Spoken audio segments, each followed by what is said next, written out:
September 17 நமக்கு கும்பாபிஷேகம். ஆனா உள்ள இன்னும் பணிகள் நிறைவடைய வேண்டி இருக்குது. ஏற்கனவே இங்க தீ விபத்து நடந்த போது நான் மாநில தலைவராக இருந்து வந்து பார்த்தோம். நாங்க இவ்வளோ பெரிய ஒரு கலாச்சார ஆன்மீக தலம் தீக்கு இரையாகி இருக்கிறது, அதை உடனே சரி செய்யணும்னு. இன்னைக்கு அந்த மண்டபம் கூட இன்னும் முழுமையாக சரி செய்யப்படவில்லை என்பதான் நாங்க இப்ப பார்த்தது. அதனால அரசாங்கம் அதிக கவனம் செலுத்தி, என்ன கேட்டா இங்கேயே அமர்ந்து அதிகாரிகள் முழுவதுமாக அறநிலையத்துறை அமைச்சர் முழு கவனத்தை இங்க செலுத்தி இதை எல்லாவற்றையும் சரி செய்ய வேண்டும். இங்க எங்களது சகோதரர்கள் சிலவற்றை சுட்டி காண்பித்தால் அது பக்தியினால் தானே தவிர பகையினால் அல்ல. ஆனா அது பக்தியில சுட்டி காண்பிக்கிறாங்கன்னு தெரியாம பகை உணர்ச்சியோடு எடுத்துக்கொண்டு அவர்களை குறை கூறுகிறார்கள். அவர்களும் பக்தர்கள் தான், அவர்களும் மக்களோடு மக்களாக இருப்பவர்கள் தான். அதனால மீனாட்சி அம்மன் கோயில்ல அவசரமா செய்யாம இன்னும் பல விற்பனர்களை பணியமர்த்தி மிக இருக்க வேண்டும். நீங்க ஆட்சிக்கு வந்திருக்கிறீங்க, மீனாட்சி அதுக்கு துணை புரிந்திருக்கிறாள். அந்த மீனாட்சிக்கு பழமை மாறாமல் இதை புதுப்பிக்க நீங்கள் துணை புரிய வேண்டும் என்பது எனது ஒரு பக்தையாகிய எனது தாழ்மையான கருத்து. அதே மாதிரி மதுரை ஆன்மீக நகரம் என்பதில் எந்த மாற்று கருத்தும் இல்லை. கும்பிடும் நகரமாக இருக்கின்ற இந்த மதுரையை குப்பை நகரமாக மாற்றி வைத்திருக்கிறார்கள். இந்த பாராளுமன்ற உறுப்பினர் வெங்கடேசன் அவர்கள் எங்கெங்கெல்லாம் எது நடந்தாலும் பார்ப்பாரு, மதுரையில எது நடந்தாலும் பார்க்க மாட்டார். அவ்வளவுதான். அவருக்கு மணிப்பூர், குஜராத், உத்தரப்பிரதேசம் இத மாதிரி இடங்கள்ல, டெல்லியில, ஆனா தனக்கு ஓட்டு போட்ட இந்த குடியிருக்கிற இந்த இடத்துல இன்னைக்கு சொல்றாங்க வைகையில 70 அடி குப்பை மணல் இருக்குது, 30 அடி தான் மழை வந்தாலே தண்ணி கொள்ளுது என்று. ஆக அதனாலதான் வந்த ஆளுநர் இப்படி இருக்கே, நீங்க எல்லாம் தூர்வாரலன்னா நாங்களாம் தூர்வாருன்னு சொன்ன உடனே தூர்வாரதை விட்டுட்டாங்க, அவரை வாருன்னு வாரினாங்க. அதனால உண்மையான மாதிரி குப்பை அள்ளுறதுல உள்ள அந்த நிறுவனம் பேர் என்ன, மைலாண்டா, அவர்லேண்ட். அந்த அவர்லேண்டு எவர்லேண்டா இருக்குன்னு எனக்கு தெரியல. எவர்லேண்டுக்கு போய் பணம் வருதுன்னு அவன் தெரியல. ஏன்னா இவங்களை குறை சொல்லிக்கிறார்கள், இவர்களெல்லாம் அமர்த்தியவர்கள் தான் அவங்க. அதனால அந்த குப்பையை அள்ளுறதுல கூட பெரிய பிரச்சனை இருக்கு. குப்பைக்கு கீழே மணலை போட்டு அதிக டன்னு காமிக்கிற ஊழல்லாம் நடந்து கொண்டு இருக்கிறது. ஆக குப்பையில் கூட ஊழல் செய்ய முடியும் என்றால் அதற்கு கம்யூனிஸ்டுகள், திமுக, இப்போ உள்ள ஆட்சி அதை தடுக்கணும். அதனால இன்றைய காலகட்டத்தில் மதுரை சுத்தமாக வேண்டும். இன்னும் சொல்ல போனா இங்க எல்லாம் ஒயர்லாம் அப்படியே கிடக்கு. பொதுமக்களுக்கு இன்னும் பாதுகாப்பான சூழ்நிலை இருக்க வேண்டும் என்பது எனது கருத்து. அதே மாதிரி மதுரையில 100 வார்டு ஆகும் பொழுது ஏற்கனவே வார்டுல இருந்தவங்க 6100 ரூபாய் அவர்கள் இணைப்புகளுக்காக அவர்கள் கட்டி இருக்கிறார்கள். அது போதாது, புதுசா கட்டணும் அப்படின்னு அரசாங்கம் சொல்வதாக நான் கேள்விப்பட்டேன். பொதுமக்களுக்கு இடையூறு வராமல் அவர்கள் இதற்கு முன்னால் கட்டிய பணத்தை அதோடு சேர்த்து அவர்களுக்கு உதவி செய்ய வேண்டும் என்ற கோரிக்கை நான் வைக்கிறேன்.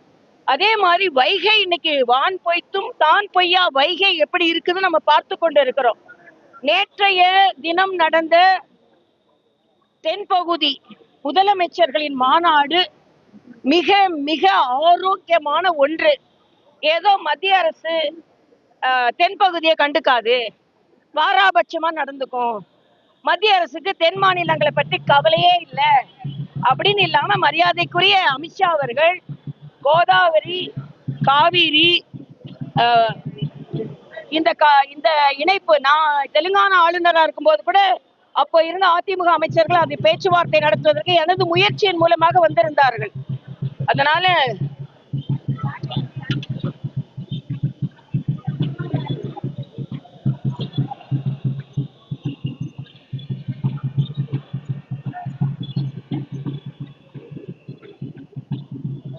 மரியாதைக்குரிய அமித்ஷா அவர்கள் சொல்லியிருக்கிறார்கள், இந்த ஆறுகளை எல்லாம் இணைத்தா 100 ஆண்டுகளுக்கு இந்த பகுதி மாநிலங்களுக்கு தண்ணீர் பிரச்சனை இருக்காது. பிரம்மபுத்திரா, கோதாவரி, காவிரி ஆக இந்த அளவிற்கு ஆக்கப்பூர்வமாக மத்திய அரசு செயலாற்றி வருகிறது. இன்னொன்றையும் இங்க குற்றம் சாட்டுகிறார்கள் மரியாதைக்குரிய முதலமைச்சர் அவர்கள்.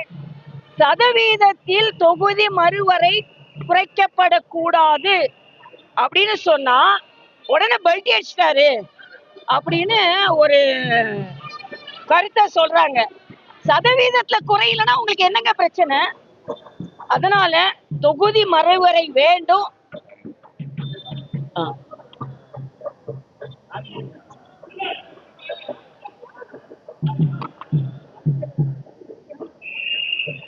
பிரமாதம்.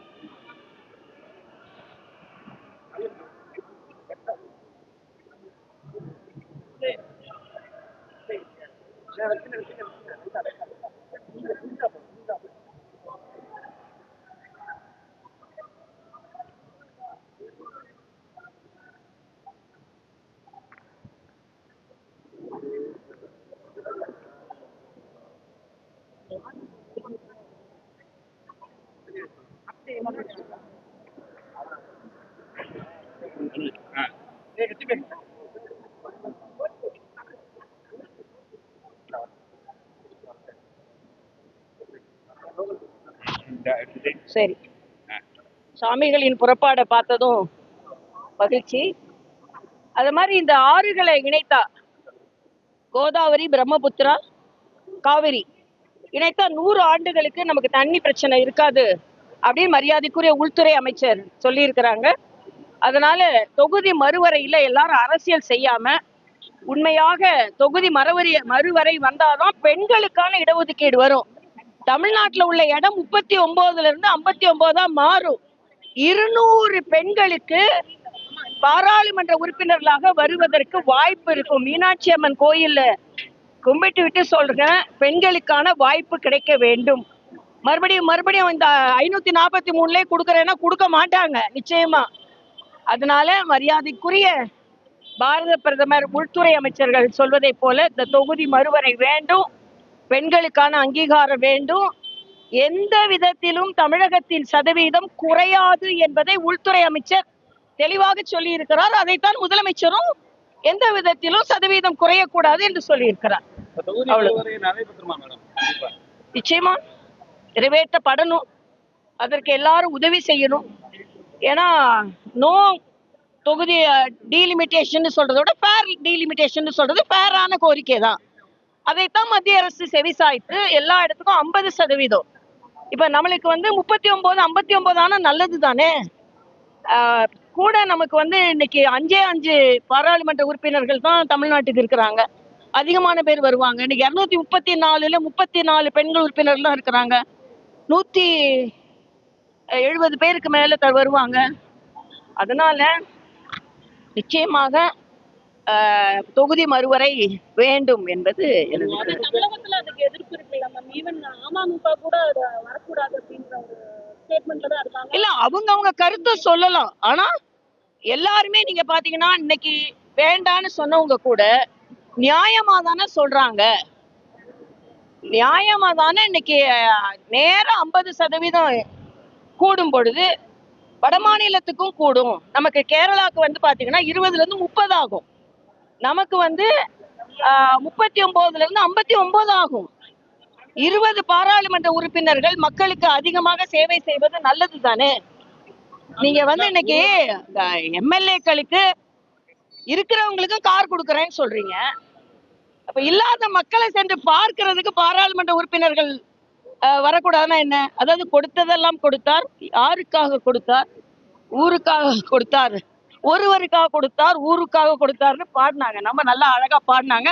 ரொம்ப புதிய சட்டமன்ற உறுப்பினர். ஆனா கொடுத்ததெல்லாம் கொடுத்தார், இருப்பவருக்கே கொடுத்தார், இல்லாதவருக்காக கொடுத்தார் அப்படின்னு கேள்வி கேட்கணும். நீங்க பாத்தீங்கன்னா ஒருத்தருக்கு 15 கார் இருக்கு. கேள்வி கேட்டவருக்கே 2 கார் இருக்கு. ஆக மக்கள் வரி பணத்தை சரியா நிர்வகிக்கணும் அப்படின்றது எனது கருத்து. ஆனா நீங்க வந்து தேர்ந்தெடுக்கப்பட்டவர்களுக்கு இவ்வளவு கொடுக்கறேன்னு சொல்றீங்க. ஆனா மக்களை பாக்குறதுக்கு கூட பாராளுமன்ற உறுப்பினர்கள் தேர்ந்தெடுக்கப்படணும்னு சொன்னா ஏன் அதை எதிர்க்கிறீங்கன்னு எனக்கு தெரியல. அதனால தொகுதி மறுவரை வேணும். ஏன்னா பெண்களுக்கு இடஒதுக்கீடு கிடைப்பதற்காகவாவது தொகுதி மறுவரை வேண்டும் என்பது எனது கருத்து. அவரு சட்டசபையில டீலிமிட்டேஷனுக்கு எதிராக தீர்மானம் போடுறாங்க. அதுக்கு முன்னாடி காங்கிரஸ் எம்பிக்கள் மற்ற எம்பிகள்லாம் பங்கேற்ற கூட்டத்தில் நோ டீலிமிட்டேஷன் அப்படின்னு கூட்டம் நடத்துறாங்க. அங்க தீர்மானம் போடுறாங்க. அசம்பிளியில நோடு டீலிமிட்டேஷன் எதிராக போடுறாங்க. ஆனா அங்க வந்து விகிதாச்சாரத்தை உறுதி செய்யணும் கேட்கறதான் பல்டியில திமுக இல்ல விகிதாச்சாரத்துல குறையக்கூடாதுன்னு ஒரு அது எப்படி பல்டி ஆகும்? அதாவது ஒரே சண்டை போட்டே இருக்கணுமா நீங்க? இப்போ யாருமே நீங்க வீட்டுல ஒரு நாள் வீட்டுல வந்து இது தவறுன்னு சொல்லிட்டு போவோம், வெளியே போன நீங்க சொல்றது நியாயம் தானே அப்படின்னு சொல்றதையே ஒத்துக்கொள்ள கூடாது. திமுக மாதிரி சண்டை போட்டுக்கிட்டே உட்கார்ந்துருக்கணுமா? இப்ப திமுகவே சதவீதம் குறையக்கூடாதுன்னா சொல்றாங்க. என்ன பொறுத்த மட்டும் எனது வேண்டுகோளாவே நான் வைக்கிறேன், சண்டையே இல்லை, எல்லோரும் சதவீதம் குறையாது அதிகமாக பாராளுமன்ற உறுப்பினர்கள் வருவார்கள். குறிப்பாக உங்க சகோதரிகளுக்கு ஒரு வாய்ப்பு. இப்பதான் கதவு கொஞ்சம் திறக்குது. தயவு செய்து அவங்களெல்லாம் பாராளுமன்றத்துல ஒரு 200 பேருக்கு அதிக வாய்ப்பை கொடுங்க. சும்மா இதே மாதிரி பேசாதுங்க. பெண்கள் அதிகமா வரும்பொழுது பெண்களோட குரல் அதிகமா ஒலிக்கும். இன்னொன்னு நாங்க கொஞ்ச நேரம் தான் பேச வாய்ப்பு கிடைக்குதுன்னா கொடுக்கற நேரத்தை பேசுனீங்களா நான் கேட்கிறேன். வெளிநடப்பு தானே செஞ்சிட்டு இருந்தீங்க. 2 நிமிஷம் தான் எங்களுக்கு பேச வாய்ப்பு கிடைக்குது, 3 நிமிஷம் தான். எப்போ 200 பேர் அதிகரிக்கிறார்களோ, எப்போ 50% 850 பேரா ஆறாங்களோ, அப்ப அதுக்கேற்ற மாதிரி எண்ணிக்கை உயரும் மாதிரி நேரமும் உயரதானே செய்யும். அது நம்ம பாராளுமன்ற உறுப்பினர்கள் கையில இருக்கு. அதுவும் பெண்கள் அதிகமா போகும் பொழுது அவர்கள் குரல் வலுவாக ஒலிக்கும். பெண்களுக்காகவாவது, பெண்களுக்கு இடஒதுக்கீடு கொடுக்க வேண்டும் என்பதற்காகவாவது எந்த விதத்திலும் சதவீதம் குறையாது என்ற மத்திய அரசின் உறுதிப்பாட்டை ஏற்று, இன்னும் சொல்ல போனால் அதிகமாக பாராளுமன்ற உறுப்பினர்கள் வருவார்கள் என்ற உறுதிப்பாட்டை ஏற்று தயவு செய்து எல்லோரும் தொகுதி மறுவரைக்கு, ஏன்னா சட்டப்படி நடந்து ஆகணும். இது மத்திய அரசு இதை ஒப்புக்கொண்டார்கள். முதலில் சொன்ன மாதிரி இவங்க எல்லாம் ஒப்புக்கொள்ளலைன்னா வெறும் நம்மளோட மக்கள் தொகை வைத்துன்னா நமக்கு 31 குறைஞ்சிரும். அதனால நமக்கு இப்ப ஏற்றப்படுகிறது, சதவீதம் குறையல. அதனால எல்லாரும் எப்படி முன்னேறுவீங்களா? படியேறி முன்னேறீங்களா? வட்டி அடிச்சு முன்னேறீங்களா? எப்படி முன்னேறினாலும் பெண்களை முன்னேற விடுங்கன்றது எனது கருத்து. கூட்டத்துல வந்து கர்நாடக முதலமைச்சர் வந்து மேகதாதுல அணை கட்டுறது தமிழ்நாட்டுக்கு நல்லதுன்னு பேசுறாரு. பெங்களூர் கவர்மெண்ட் தண்ணியை கொடுத்துருவோம்னு பேசுறாரு. இதை நம்ம டீம் அப்போஸ் பண்ணவே இல்லையா? இல்ல, அதாவது நேற்று நீங்க நல்லா பாத்தீங்கன்னா மேகதாது பிரச்சனை, காவிரி பிரச்சனைக்கு ஏற்கனவே ஒழுங்காற்று குழு இருக்கு. ஏற்கனவே அதற்கான காவிரி நதிநீர் மேலாண்மை வாரியம் இருக்கு. ஏன்னா நான் அந்த நானும் ஒரு நிமிடம் தம்பி, அதுல உள்ள வரிமுறையை சொல்லிடுறேன். நான் அதுக்கு என்ற ஆணையம் இருக்கும் பொழுது அதுல அவங்க டிஸ்கஸ் பண்ணுவாங்க.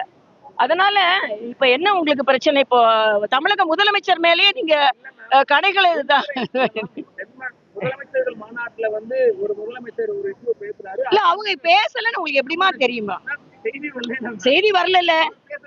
அது அப்படியெல்லாம் சொல்ல முடியாது. நான் அந்த மாதிரி மாநாட்டுக்குள்ள இருந்திருக்கேன். போன 2 வாட்டி நான் இருந்திருக்கேன். நாங்க நிறைய பேசுவோம், செய்தி குறைவாதான் வரும். அதனால நிச்சயமா தமிழ்நாட்டின் உரிமைகளை யாரும் விட்டு கொடுக்க மாட்டாங்க. ஏன் மத்திய அரசு கூட தமிழ்நாட்டின் உரிமையை விட்டு கொடுப்பதற்கு நிச்சயமா துணை போக மாட்டார்கள் என்பது நாங்க துணை போக மாட்டோம். நீங்க அன்னைக்கு நீங்க காங்கிரஸ்காரங்கிட்ட போது அது கேக்குறீங்களாப்பா? இல்ல, ஒரு நிமிடம். காங்கிரஸ்கார்ட்ட போய் கேட்கல, மாணிக் தாக்கூர்ட்ட போய் கேட்க வேண்டியதானே. மாணிக் தாக்கூர் எங்களை குறை சொல்றாரு, போராடுறவங்களை குறை சொல்றாரு. ஆனா ஆட்சியில் இருக்கவங்கள குறை சொல்ல மாட்டாராம். போராடி எப்படி பதில் சொல்லுங்கள், நீங்க எப்படி காவிரிக்கு எதிராக போராடலாம் அங்க உள்ள பாஜக கேட்கிறாரு. நாங்க கேட்கிறோம், அங்க ஆட்சியில இருந்துகிட்டு இங்கே ஆட்சியில இருந்துகிட்டு இங்க உள்ள தண்ணியை கொடுக்க மாட்டாராம். ஆனா போராடுறவங்கள குறை சொல்லுவாங்களாம். அதனால நிச்சயமா காவிரியும் வேணும், தொகுதி மறுவரையும் வேணும், பெண்களுக்கான இட ஒதுக்கீடும் வேணும். அதனால எல்லாம் மாதிரி சண்டை போட்டுக்கிட்டே இல்லாம அமைதியா எல்லாருக்கும் வேண்டியதை பெற்றுக்கொள்வோம். மீனாட்சி அருள் புரிந்திருக்கிறார் என்று நான் தெரிவித்துக் கொள்வேன். பாஜகவும் சேர்ந்து வந்து இங்க தமிழ்நாட்டு ஆட்சி கொடுத்துருவாங்க இன்னும் 3 monthsல ஒரு கான்ட்ரவர்சி போயிட்டே இருக்கு. 2029 திமுக பாஜக கூட்டணியில இருக்கும் அப்படின்ற மாதிரி சொல்றாங்க. இப்ப நாங்க இப்பதானப்பா அங்க ஆட்சி செய்து கொண்டிருக்கிறோம். இங்க ஆட்சி செய்துட்டு இருக்கோம். எல்லாத்துக்கும் உடனே கூட்டணி உடனே எல்லாம் கொஞ்சம் பார்த்து கீத்து பண்ணுவோம். வெயிட் பண்ணுங்க. இல்ல இவ்வளவு ஒரு சாஃப்ட் கார்னர் பண்ணிட்டீங்களா மேம்? யாருக்கு யார் மேல? அரசு மேல ஒரு அவங்க சாப்பிட்டா இருந்தா நாங்க சாப்பிட்டா இருக்கோம். அவங்க கடுமையா இருந்தா நாங்க கடுமையா இருப்போம். போன ஆட்சி மாதிரி எதுக்கு எடுத்தாலும் கடுமையா இருந்தா நல்லது இல்ல. முதலமைச்சர் தெளிவா சொன்னாரு. என்ன சொன்னாரு?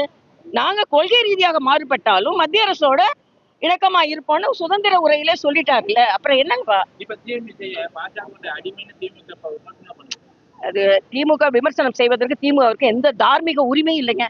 இன்னைக்கு இந்த நாடு இப்படி போய்கொண்டிருப்பதற்கு திமுக தான் காரணம். காவிரியை பெற்று தர மாட்டாங்க, எல்லா பிரச்சனையும். ஆனா திமுக கூட டீலிமிட்டேஷனுக்கு ஆதரவு தர வேண்டும் என்பது எனது நிலைப்பாடு.